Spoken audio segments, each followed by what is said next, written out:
वह रात कयामत की रात थी। मैं और मेरी बीवी उदास थे क्योंकि मैं दूसरी शादी करने जा रहा था। लेकिन इस बात से मैं उतना दुखी नहीं था जितनी वह गमगीन थी। हमारी शादी को 6 साल हो चुके थे। 1000 कोशिशों के बावजूद हमारे आंगन में कोई फूल नहीं खिला था। इस कमी को लेकर मैं कुछ उदास रहने लगा था और नरगिस की तरफ से भी मेरा मन हटने लगा था, जबकि उसके प्यार में कोई फर्क नहीं आया था।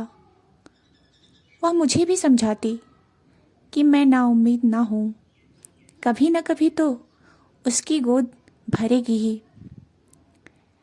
नरगिस को मैंने पहली रात से ही बहुत प्यार किया था। आम पतियों की तरह अपना प्यार जताने के लिए चालू किस्म के डायलॉग भी बोले थे। मगर सच तो यह है कि मुझे औरतों की वफा पर कभी पूरा विश्वास नहीं रहा। मैं तो इस कमी के चलते यहाँ तक सोचने लगता कि औलाद की चाह में औरतें कभी कभी गलत कदम भी उठा लेती हैं। और नरगिस एक प्राइवेट फर्म में काम करने जाती है। कहीं औलाद की चाह में, क्या पता वह भी। खैर, इन बातों की मुझे खास चिंता नहीं थी। मेरे मन में तो अब बस एक ही ख्वाहिश करवट ले रही थी, दूसरी शादी करने की ख्वाहिश। लेकिन नरगिस से यह बात कहने की हिम्मत नहीं हो रही थी।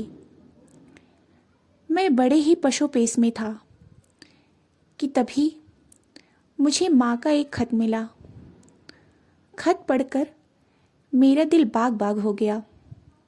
उन्होंने मेरी दूसरी शादी करने का इरादा जाहिर किया था। लड़की भी उन्होंने ढूंढ ली थी और वे जल्द ही मेरा निकाह कर देना चाहती थी। सिर्फ मेरी माँ का ही नहीं, मेरी भाई बहनों का भी यही इरादा था। खत पाकर जैसे मुझ में हिम्मत सी आ गई। ऑफिस से छूटते ही मैं सीधे घर पहुंचा और खत नरगिस के हाथों में थमा दिया।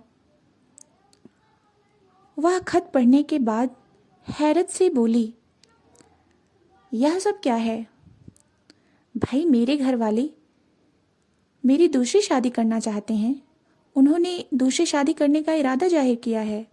और क्या है? वैसे तुम क्या कहती हो? वह कोई जवाब देने के बजाय उल्टे मुझसे ही सवाल कर बैठी। आप क्या चाहते हैं? भाई, मैं तो सोच रहा हूँ कि अब मुझे दूसरी शादी कर ही लेनी चाहिए। शायद इसी बहाने हमारा सपना भी पूरा हो जाए, हमारा सूना आंगन चहक उठे। इतना कहकर मैं उसका चेहरा पढ़ने लगा। उसके चेहरे पर उदासी उमड़ आई थी। मैं फिर बोला, अब तुम भी कुछ कहती हो तो अच्छा होता। मैं क्या कहूँ? जैसा आप बेहतर समझें वैसा करें। हमारे बीच कुछ देर खामोशी रही। मैं उसके मुंह से कोई स्पष्ट बात सुनना चाहता था, लेकिन वह कुछ कहने के लिए जैसे तैयार ही नहीं थी। मैंने उसे फिर कुरेदा, नरगिस, मुझे तो अब औलाद का सुख पाने का यही एक रास्ता नजर आ रहा है। फिर भी तुम साफ साफ कुछ कह देती तो मुझे कदम उठाने में आसानी हो जाती। इस बारे में एक औरत भला साफ साफ क्या कह सकती है? वह मेरे सामने एक सवाल छोड़कर किचन में चली गई। मैं सोचने लगा, नरगिस ठीक ही तो कह रही है। आखिर कोई औरत अपने मर्द की दूसरी शादी के बारे में क्या साफ साफ बोलेगी और वह उसे इजाज़त कैसे दे सकती है? यह काम तो मर्दों की मर्जी का है। वे चाहे तो दूसरी क्या 4-4 शादियां करें। मैं भी कितना बड़ा बेवकूफ़ हूँ। यह सोचकर मैं मन ही मन मुस्कुरा उठा और शादी करने का मेरा इरादा एकदम पुख्ता हो गया। घंटे भर बाद जब वह खाना बनाकर कमरे में आई तो मैंने कहा, नरगिस, कल मैं घर जा रहा हूँ। उसने मेरी बात को नज़रअंदाज करते हुए कहा। पूछा, खाना खाइएगा, लगाऊं? हाँ, ले आओ। मैंने कहा तो वह सिर झुकाए चली गई। कुछ देर बाद जब वह मेरा खाना लेकर मेरे पास ही बैठ गई, मैं तो सिर्फ अपनी प्लेट देखकर पूछा, अरे क्या तुम खाना नहीं खाओगी? मुझे भूख नहीं है, कहकर वह वहाँ से जाने लगी और खामोश हो गई। मैंने भी उससे जिद नहीं की और चुपचाप खाने लगा, क्योंकि मैं जानता था कि उसकी भूख प्यास तो माँ खा खत पड़ते ही मर गई होगी, इसलिए जिद करना बेकार था। खाना खाने के बाद हम दोनों चुपचाप बिस्तर पर आ गए। मेरे दिमाग में उथल पुथल मची हुई थी। शायद उसके भी दिमाग में कुछ चल रहा होगा। मैं यही सोच रहा था। मैं सोच रहा था कि मुझे ऐसा करना चाहिए या नहीं। नरगिस मुझसे बेहद प्यार करती है, कैसे बर्दाश्त करेगी मेरी दूसरी शादी? इस गम से तो वह मर ही जाएगी। जब अभी उसका यह हाल है तो आगे ना जाने क्या होगा।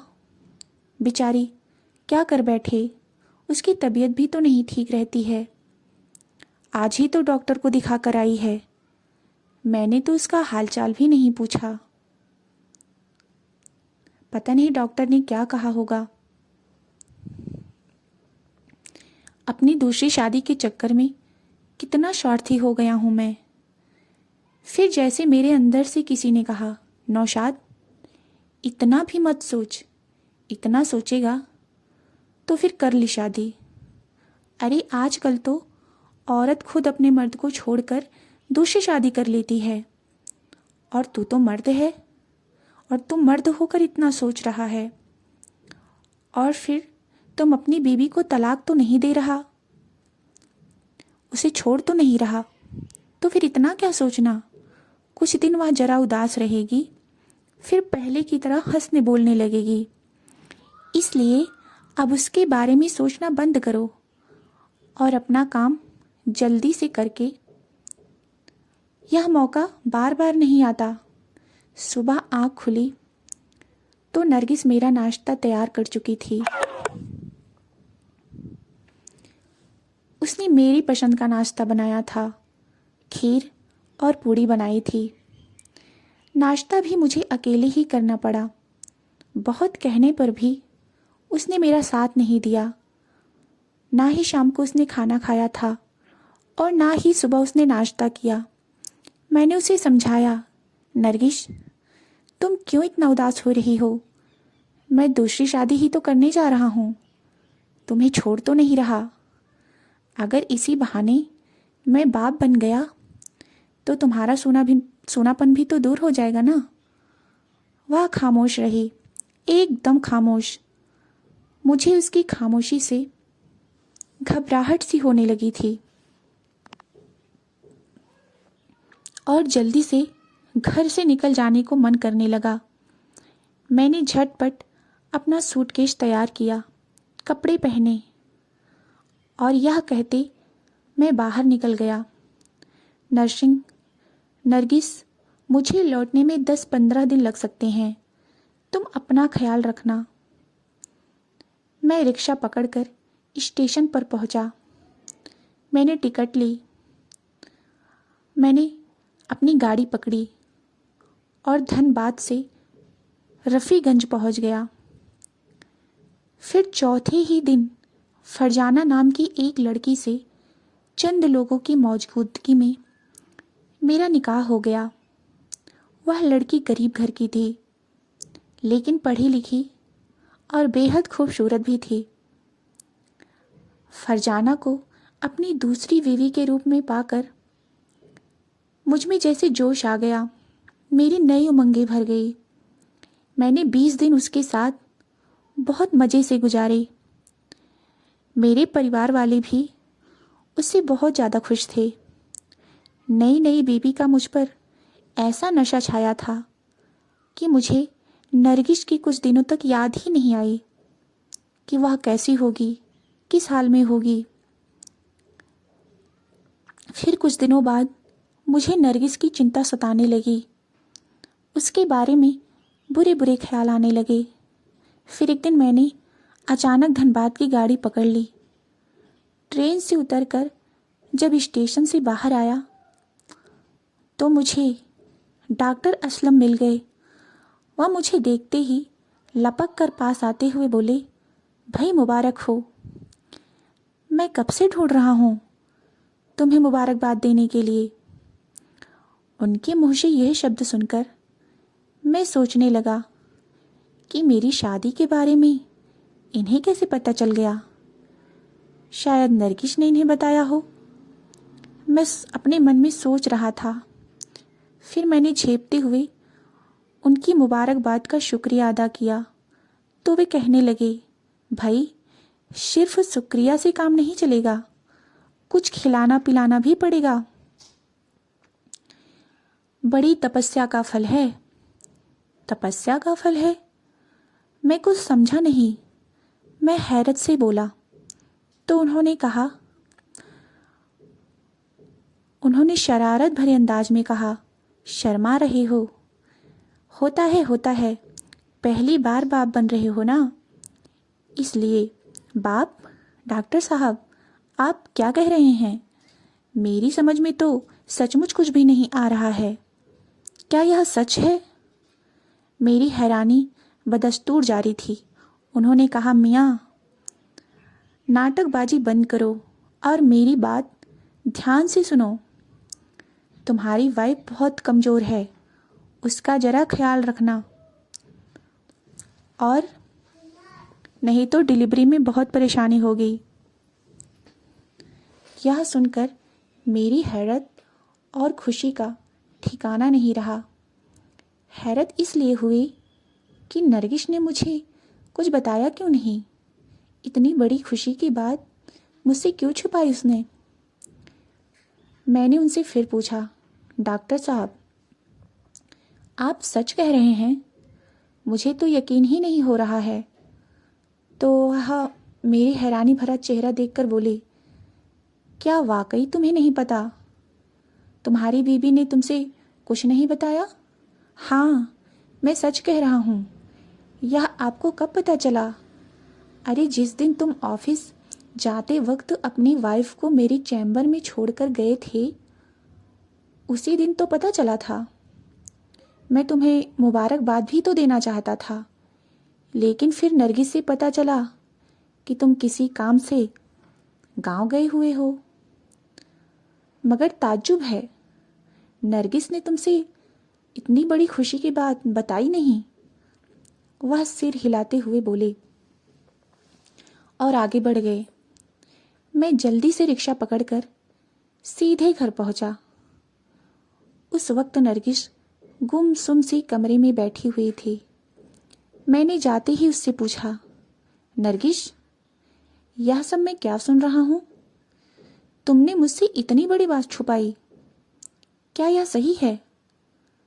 वह कुछ देर मेरी तरफ देखती रही, फिर उदास स्वर में बोली, नहीं छिपाती तो आप दूसरी शादी कैसे करते? इसका मतलब है कि तुम भी यही चाहती थी कि मैं दूसरी शादी करूं? मैं नहीं, सिर्फ आप चाहते थे। आप ही के दिल में दूसरी शादी की तमन्ना पैदा हो गई थी। एक औरत तो कभी नहीं चाहेगी ना कि उसकी कोई शौतन आए। सिर्फ औलाद नहीं होने से हमारा प्यार कितना कमज़ोर पड़ गया है। मेरी तरफ से आपका मन हटने लगा था। आपका मुझ में कोई इंटरेस्ट नहीं था। आपकी नज़र में मेरी कोई कीमत नहीं, क्या सिर्फ औलाद से ही मेरी कीमत होती? मुझसे दिली प्यार तो आपका रह ही नहीं गया था, और मेरा प्यार इतना कमज़ोर नहीं कि अपनी कोख में पल रहे बच्चे का सहारा लेकर मैं आपको अपनी मर्जी की करने की रोकती, आपको अपने इरादे से रोकती। उस रात की निरंतर चुप्पी के बाद आज वह खूब बोली और फिर फूट फूट कर रोने लगी। मेरे पास उसकी बात का कोई जवाब नहीं था। मैंने उसके आंसुओं को पोंछते हुए कहा, नरगिस, मैं औलाद के लिए नहीं बल्कि दूसरी शादी के लिए लालायित हो गया था और भूल कर बैठा। अब शायद इस भूल की सज़ा मुझे ही काटनी पड़ेगी। वह मुझे माफ़ कर दी और मेरे गले से लग गई। लेकिन इस बात की सज़ा तो मुझे मिलनी ही थी। फरजाना बेहद लड़ाकू किस्म की लड़की है। बात बात पे लड़ाई करना, झगड़ा करना और ताना मारना उसकी फितरत है। उसने मेरी ज़िंदगी को नर्क बना दिया और मैं यही सोचता हूँ कि काश मैंने दूसरी शादी न की होती। तो दोस्तों, आपको यह कहानी कैसी लगी कमेंट में ज़रूर बताइए। कहानी अच्छी लगी हो तो वीडियो को लाइक और चैनल को सब्सक्राइब अवश्य करें। कहानी को एंड तक देखने के लिए बहुत बहुत धन्यवाद।